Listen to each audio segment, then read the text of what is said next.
라디오 토크쇼 진행자이면서 주간지 편집자인 폴 홀린이라는 사람이 착하게 살라고 성경은 말하지 않았다.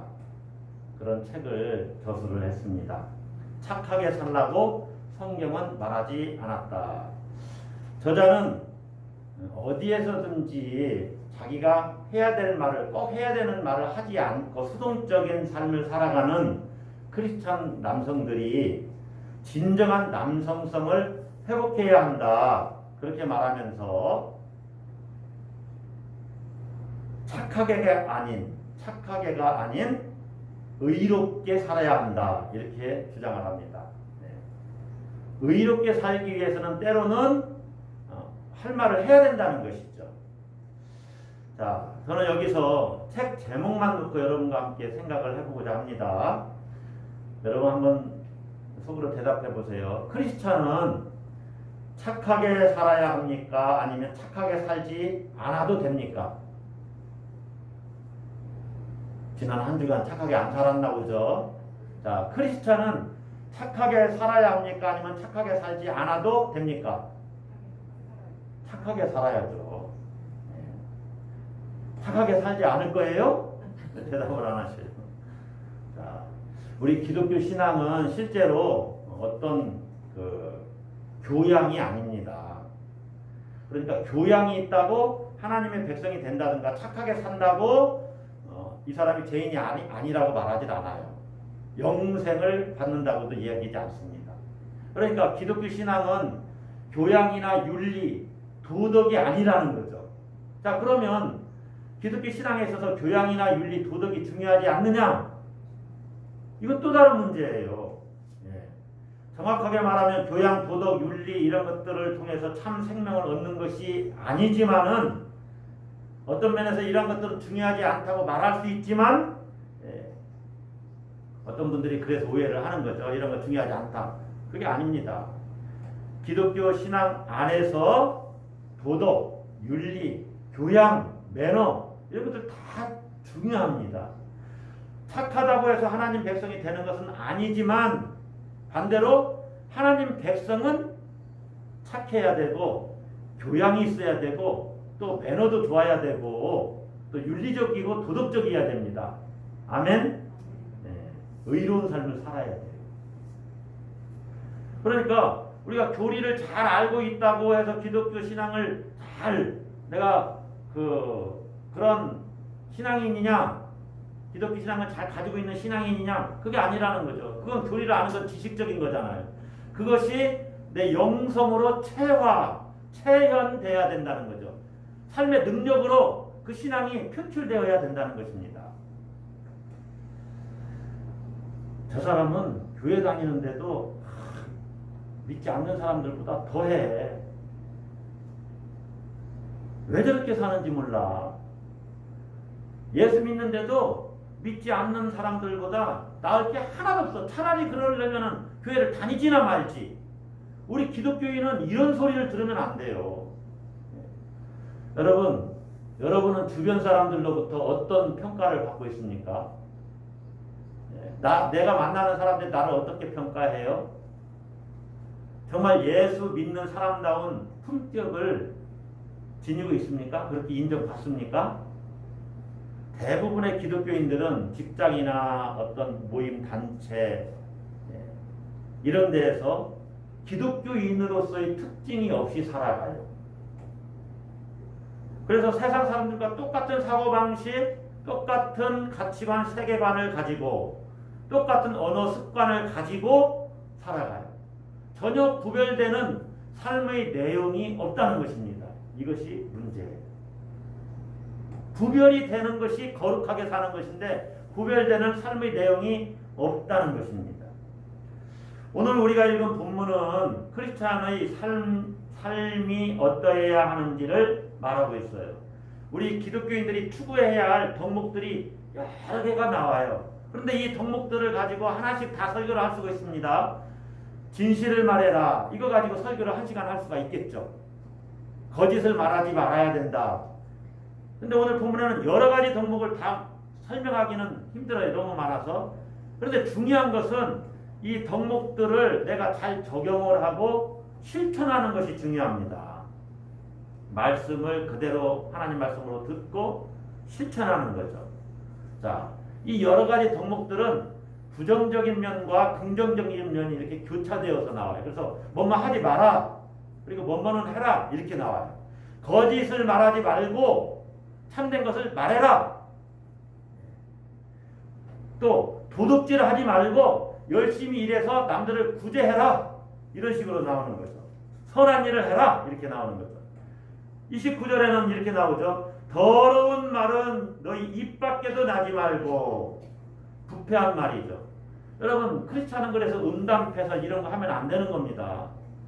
더러운 말은 입 밖에도 내지 말고 덕을 세우는데 소용되는 말을 해라. 주님이 널 도우실 거야. 주님이 함께하셔. 힘을 내. 덕을 세우는 말을 하는 거죠. 예. 또 31절 32절은 다섯 가지는 악의 마음에 있는 악한 의도와 함께 버려라. 다섯 가지가 뭐냐면 모든 악독과 악독은 독설입니다. 독설. 끼어들기 한번 앞차가 했다고 가다가 차 사고나 나버려라. 이런 것이 독설이에요. 악독입니다. 악독. 다른 사람이 망하길 바란다든가 이런 악한 생각과 마음 이런 게 행동으로 나타나는 것이 악독이지요. 독설입니다. 독설. 그 다음에 노함. 노함은 격정적인 겁니다. 막 아내가 막 부글부글 끓는 것이 밖으로 나가서 다른 사람들을 공격하는 이런 행동으로 나타나는 거죠. 분냄, 분노죠. 떠드는 것. 이것은 고함 지르고 소란 피우는 거 이런 거예요. 어떤 사람은 나 좀 알아주세요. 나 외로워요. 그리고 누가 나한테 잘못했다고 막 한강다리 올라가서 소리 지르고 이런 거 있죠. 이런 게 소란. 고함 지르는 거. 그런 거예요. 밤에 술 먹고 고함 소리 질러가면서 돌아다니는 것. 이런 것들. 비방하는 것. 욕설이지요. 욕설. 이런 것을 악한 생각, 의도와 함께 버려라. 악의와 버려라. 함께. 버릴 것을 이야기하고 그 다음에 어떻게 해야 되느냐. 자, 32절에서 서로 친절하게 하며 불쌍히 여기며 서로 용서해라. 이렇게 얘기합니다. 그래서 본문에서는 말에 대한 이야기가 많이 나오지만 악에 속한 언행을 그만해라. 멀리 해라. 오히려 적극적으로 선에 속한 언행을 추구해라. 그래서 하지 말아야 할 덕목과 해야 할 덕목이 이렇게 계속 같이 나오는 거죠. 여러분 이걸 하루에 하나만 적용을 해가지고 실천한다면 엄청 아름다운 인격으로 우리가 성장해 갑니다. 앞에가 끼어들기 하거나 잘못해도 저 새끼 봐라 이렇게 욕 안 하고 뭐 그럴 수도 있지. 얼마나 급하면 그러겠나. 이렇게 하면은 내 인격이 더 고매해지는 거예요. 자꾸 훈련하면 됩니다. 저도 좀 그렇게 해봐야 되겠습니다. 그래서 이런 면에서 우리 그리스도인의 삶은 수덕의 삶을 사는 거예요. 수덕. 덕을 닦는 거죠. 수덕. 그래서 많은 영성가들, 기독교 위인들이 수덕적인 삶을 살았어요. 그게 수도사의 삶을 사는 겁니다. 여러분도 수도원에 들어가진 않았지만 나도 수덕의 삶을 살아야지. 예수님의 그 장성한 분량이 충만한 데까지 이르러 가야지. 그렇게 생각하면서 하루하루 기독교 윤리적인 것을 실천해가면서 사는 거죠. 자, 우리가 이러한 삶을 살아야 되는 이유가 있습니다. 왜 이렇게 살아야 되느냐? 성경은 너희가 새 사람이 되었기 때문이라고 그래요. 어떤 사람이 되었다고요? 새 사람이 되었다. 그래서 우리가 읽은 본문 앞에는 오늘은 이 본문이 교회력에 따른 본문입니다. 교회력에 따른 서신사가 오늘 본문인데 바로 앞에 본문을 보면은 42절부터 24절이죠. 너희는 22절 보세요. 22절부터 24절. 너희는 유혹의 욕심을 따라 썩어져가는 구습을 따르는 어떤 사람을 벗어버리고 옛사람을 벗어버리고 이런 단어가 중요해요. 앞에 있는 것보다 옛사람을 벗어버리고 오직 너희의 심령이 새롭게 되어 그 다음에 24절 끝부분은 새 사람을 입으라. 옛사람을 벗어버리고 심령이 새롭게 되어 새 사람을 입으라. 지속적으로 새 사람이 있는 거죠. 이미 새로운 피조물이 되었으니까. 그래서 내가 새로운 사람이 되었기 때문에, 새 사람이 되었기 때문에 새로운 삶을 살라는 거예요. 그래서 새로운 사람이 되었기 때문에, 새 사람이 되었기 때문에 우리 본문 첫 단어는 그런즉 이렇게 살아라. 여러분, 새 사람은 새로운 삶으로 열매를 맺어야 합니다. 이렇게 변화가 전혀 안 됐다. 눈꽃만큼도 변화가 안 됐다. 이 사람은 새 사람이 된 게 아니에요. 예. 새 사람이 되면 변화가 조금씩 일어나요. 그렇지 않으면 새 사람이 됐어도 여전히 죄 가운데서 행하고 있는 거죠. 그래서 여러분 한번 따라서 합시다. 새 사람, 새로운 삶. 새 사람, 새 생활. 새 사람, 바른 생활. 네. 그래서 여러분이 오늘 예배당을 나갈 때는 나 바른 생활 사나이가 돼봐야지. 나는 바른 생활 아줌마가 될 거야. 네. 나는 바른 생활 목사가 될 거야. 나는 바른 생활 장로가 될 거야. 나는 바른 생활 권사, 바른 생활 집사, 바른 생활 성도가 돼야지. 이렇게 생각하셔야 돼요. 새 사람이니까 새로운 삶을 살아야죠. 자, 그런데 이것이 다짐하고 갔는데도 실제 삶에서는 잘 안 돼요. 실천하기가 어려워요. 왜 그러냐면 윤리는요 늘 구체적이고 다툼적인 면이 있습니다. 나는 그렇게 결심하고 나갔는데 내가 만난 저 사람이 자꾸 나에 대해서 나쁜 말을 하고 욕하고 비방을 해요. 자, 두 사람이 있다고 합시다. 나와 저 사람. 친구 간에도 좋고 직장 동료도 좋고 뭐 부부관계도 좋아요. 아니면 뭐 고부 사이라고 해도 상관이 없어요.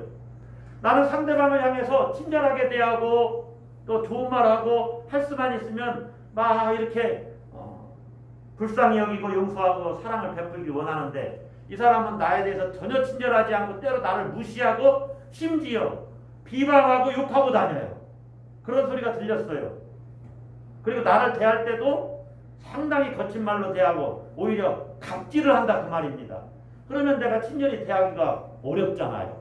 그래서 우리 성경을 보면 32절에 우리 지체들은 서로 그렇게 해야 된다. 서로. 32절 보세요. 서로 친절하게 하며 불쌍히 여기며 서로 용서하기를 서로 그렇게 해야 된다. 예수님을 보세요. 예수님은 자기를 못 박는 군인들을 아버지 저들 용서해 주세요 이렇게 부탁을 했잖아요. 예수님의 수준까지 올라가면 얼마나 좋습니까? 7번씩 70번이라도 용서할 수 있는 능력이 내게 있으면 그렇게 하면은 정말로 성인이 돼가는 거죠. 성자가 되는 거죠. 그렇게 할 수 있으면 그렇게 해야 됩니다. 저 사람이 그렇게 하든지 말든지 나는 예수님의 사랑을 실천하며 살 거야. 우리가 그 경지까지 올라가려고 노력을 하는 거지요. 그러나 그렇게 못한다고 해서 너무 자기를 자책할 필요는 없습니다. 서로 그렇게 하라고 했는데 저 사람이 안 하잖아요. 나에 대해서. 그러니까 나도 그냥 그게 잘 안 될 수 있어요. 그럴 때는 죄는 짓지 말고 그 자리를 피해버리면 돼. 요즘 말로 말 섞지 않는 거죠. 그러나 뭐 공적인 관계를 잘 유지하면 되겠죠. 왜 그러느냐? 이 윤리적인 것은요 늘 구체적이고 다층적인 차원이 있어서 그래요. 자, 제가 두 사람 이야기를 했지만 이게 사회적인 차원에서 한번 얘기를 해봅시다. 어떤 독재 정권 아래서 살아가는 시민들이 있다고 합시다. 또 식민지 지배를 받고 있어요. 어느 나라에. 그러면 그 권력을 가진 기관은 그 정부는 막 국민들을 탄압하고 압제하지요. 이럴 때 참고 살아야 된다고 하는 성도들이 있을 수도 있고 아니다 저항해야 된다 이렇게 말하는 성도들이 있을 수도 있습니다. 여러분 우리 기독교 입장에서 독재 권력도 하늘로부터 주어진 것이니까 저항하지 말라고 하면 그것은 기독교 윤리가 성립되지 않습니다. 독재 권력을 하나님이 주실 리가 없잖아요. 그냥 하나님이 인간의 역사 속에서 허락하셨을 뿐이지. 그러니까 거기에 대해서 책임 있는 신앙인들은 저항을 해야 됩니다. 저항을. 그래서 저항을 한다는 건 뭡니까? 늘 친절하게 할 수는 없어요. 늘 용서를 할 수는 없어요. 이렇게 인간의 윤리는 자기가 실존적으로 처한 상황에서 자율적이면서도 공동체 지향적으로 행동할 수 있는 어떤 성숙한 윤리의식이 필요해요. 기준이 뭡니까? 하나님이라면 어떻게 하셨을까? 주님이라면 어떻게 하셨을까? 나는 기독교인으로서 이때 어떻게 해야 되나? 그것을 잘 영적으로 분별해 봐야 되죠. 근데 너무나 어려운 주제들이 많아요. 유전공학적인 문제 중에 국제 문제가 있죠. 국제 문제. 인간을 국제해야 되느냐 말아야 되느냐. 뭐 불치의 병을 치료하기 위해서 장기를 국제 인간을 만들어서 그 장기를 빼다가 그럼 그 사람은 인간이 아니냐. 너무나 어려운 문제들. 제가 다 지금 말할 수도 없어요. 이것은 끊임없이 기독교 윤리학에서 또 신학자들이 열심히 연구하고 논의해서 어떤 그런 답을 내놔야 됩니다. 안락사, 우리 이제 존엄사라고도 하지만 이것도 이런 거 너무 중요하죠. 너무너무 고통받고 있고 정말 병원에서 이미 포기하신 분, 얼마 남지 않은 분, 고통을 줄여주기 위해서 약물 주사해서 편안하게 돌아가시게 하는 것이 좋으냐? 어느 나라에서는 많이 인정합니다. 우리나라에서는 아직 불법이에요. 그러나 연명을 위한 치료는 중단할 수 있다라고 합법화했어요. 우리나라도. 이런 건 참으로 어려운 문제예요. 만약에 그걸 허락하면은 조금 힘들다고 나 약물 주사나 나 그냥 이 세상 살지 않을래요. 뭐라고 말하겠어요. 너무나 고통스럽다는데. 그래서 이런 것은 굉장히 중요한 문제고 심도 있게 논의를 해야 됩니다. 제가 더 구체적으로 말씀드리기가 어려워요. 지금 이 시간에. 자, 중요한 것은 기독교인의 삶과 관련된 윤리 문제는 개인과 사회의 구체적인 그 삶의 자리에서 해석되고 평가되고 선택되어져야 한다 하는 사실이에요. 여기서 가장 중요한 것은 그럼 뭐냐? 따라서 한번 하겠습니다. 하나님과의 관계. 하나님과의 관계 속에서 이것을 바라봐야 된다. 성경은 하나님과의 관계를 기독교 윤리의 토대로 놓고 있어요. 그렇게 하나님과의 관계를 그 토대로 놓지 않은 채 온갖 종류의 윤리 규범을 강요하지 않습니다. 규범을 지키는 것 자체가 궁극적인 목표가 아니라는 거예요. 만약에 그게 궁극적인 목표라면은 예수님을 믿을 필요도 없죠. 일반 사회에서도 다 얘기하니까 당신 예수 그리스도인이니까 예수님을 믿는 그리스도인이니까 부모에게 효도해야 됩니다.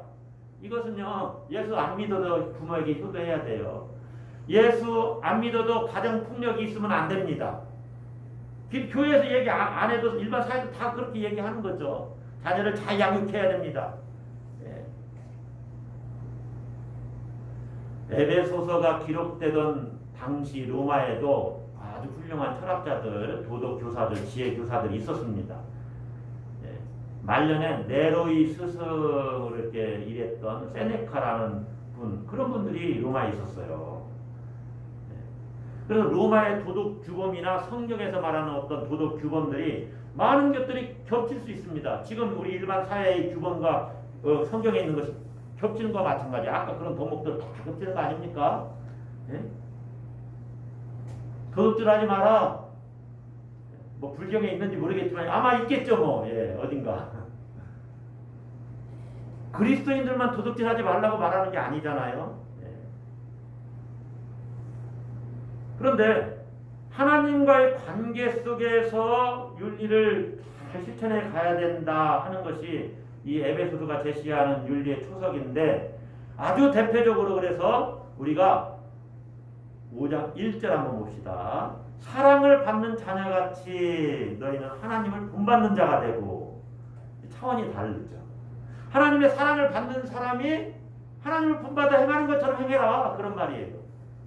자, 더 2절에서는 이 예수 그리스도의 관계 속에서 이야기합니다. 한번 5장 2절 같이 한번 읽어보겠습니다. 그리스도께서 너희를 사랑하신 것 같이 너희도 사랑 가운데서 행하라.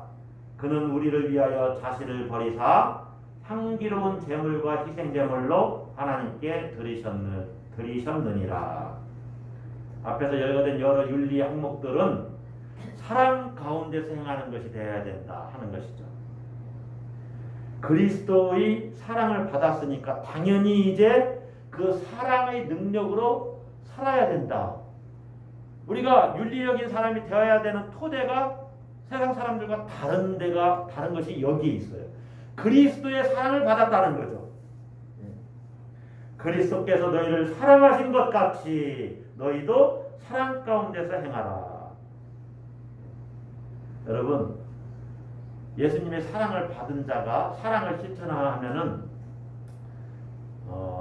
이 사랑이 예수님을 통해서 나에게 전달되고 그 사랑이 다른 사람에게 전달되지요. 흔히 상담학에서 많이 이야기하는데 사랑을 받아본 사람이 다른 사람을 잘 사랑할 수 있다고 그럽니다. 그러니까 다른 사람을 향해서 사랑을 잘 실천하는 사람은 이미 사랑을 받은 사람이에요. 내가 예수님의 사랑으로 저 사람을 사랑하는 삶을 살고 있다면 그 사람은 정말 예수님의 사랑을 받은 사람이 되는 겁니다. 경험적으로. 그런데 본문을 보면 그리스도의 사랑은 부모나 자식 간의 사랑과도 다르고 연인과의 사랑과도 달라요. 부부 간의 사랑과도 달라요. 부모나 자식 간 또 사람과의 사랑에는 마음이 쏟아지고 이게 물질로 베푸는 그런 사랑입니다. 대부분. 그래서 부모와 자식 간의 사랑을 예를 들면 부모님은 자식들을 위해서 물질을 베풀죠. 마음도 베풉니다. 그래서 자식들은 부모의 사랑을 통해서 이제 사랑을 받고 원만한 그런 사회생활을 할 수 있는 사람으로 성장해가요. 근데 예수님의 사랑이 어떻게 다르냐? 본문을 보면 예수 그리스도의 사랑은 자신을 하나님께 희생 제물로 바쳤다 이렇게 얘기를 해요. 희생 제물이 뭡니까? 구약에서 나오는 유대인들의 제사 방법이잖아요. 하나님께 제사 드릴 때 동물들을 죽여서 제물로 하나님께 바치죠. 자신을 드리는 대신 동물을 바치는 것입니다. 그런 희생 제물을 받으신 하나님은 제사를 드린 그 사람들의 죄를 용서하고 생명을 공급해 주신다고 유대인들은 여겼던 거예요. 자, 그런데 기독교인들은 이제 예수 그리스도가 바로 인류를 위해서 자기 자신을 희생 제물로 드렸다. 그래서 인류와 죄를 용서받고 구원을 얻기 위해서 하나님께 바쳐진 희생 제물이 되셨다라고 본 것입니다. 여러분 그 사실을 믿으십니까? 네. 예수 그리스도가 나를 구원하기 위해서 내 죄를 사하기 위해서 하나님께 자기를 희생 제물로 바쳤다. 이게 그리스도의 사랑이라는 거예요. 자, 그리스도의 사랑으로 내가 다른 사람들을 사랑하라고 말하는데 예수님의 이 희생 제물로서의 사랑을 느끼지도 못하고 깨닫지도 못하면 그리스도의 사랑을 실천할 수가 없어요.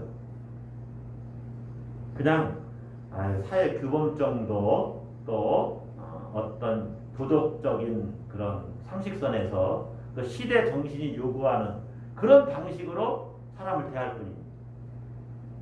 예를 들면 이 사람도 하나님의 형상이지 비록 지금 모습은 저래도 주님이 저를 위해서 죽으셨지. 이런 관점이 생기질 않아요. 현대 기독교인들이 이런 관점을 이해하지 못하면 예수 그리스도의 사랑을 느낄 수도 없고 그 사랑을 느끼지 못하니까 그리스도의 사랑을 실천하지도 못하지요. 다시 말하면 기독교 신앙이 실제로 그의 삶을 이끌어가지 못하고 있다는 겁니다. 우리의 삶은요, 그리스도의 십자가 그 구속의 사랑이 우리를 이끌어가고 있는 거예요, 지금. 자, 여러분, 예수님이 희생 제물로 바쳐졌다는 말이 뭐예요? 예수님을 통해서 하나님과 내가 화목해 되었다, 그런 말이거든요. 예수님을 통해서 하나님과 내가 하나님의 생명이 나에게 이렇게 전달되었다는 거예요. 그래서 나는 하나님의 생명에 참여하게 되었고 나를 얽매는 세상의 모든 어떤 경쟁이나 소유의 방식, 또 어떤 세상의 물질, 세상에 집착되어 있는 것들, 육신의 정욕, 안목의 정욕, 이 생의 자랑, 이런 거로부터 나는 참으로 해방되었다. 자유함을 얻게 되었다는 거예요. 영혼의 해방을 얻게 되었다는 겁니다. 그래서 이제 무슨 일이 생겨도 그런 것에 매이지 않아요. 자유함이 있어요. 이런 사람이 영혼의 평화와 안식, 참된 영혼의 기쁨을 맛보면서 사는 거예요. 여러분이 참으로 힘든 시기를 보내고 있잖아요. 코로나19 시대에. 그러나 예수 그리스도 안에서 하나님이 주신 생명의 풍성함을 누리고 있다면, 그래, 이것도 지나갈 것이고 또 이 시기도 내 인생의 한 부분이구나 하면서 수용하면서 이것을 잘 극복해 나가면서 주님께 초점을 맞추고 살아갈 수가 있는 능력이 내 안에 있다는 거예요. 그래서 그런 영혼의 안식과 평화를 맛보면은 그런 영혼의 안식과 평화의 빛으로 다른 사람을 대하게 돼요.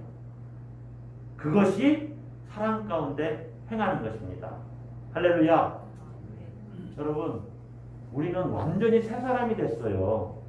그래서 새로운 삶을 살아갈 수가 있는 것입니다. 이게 잘 안 되죠. 잘 안 되니까 어떻게 해야 되느냐? 우리의 심령이 날마다 새로워져야 되죠.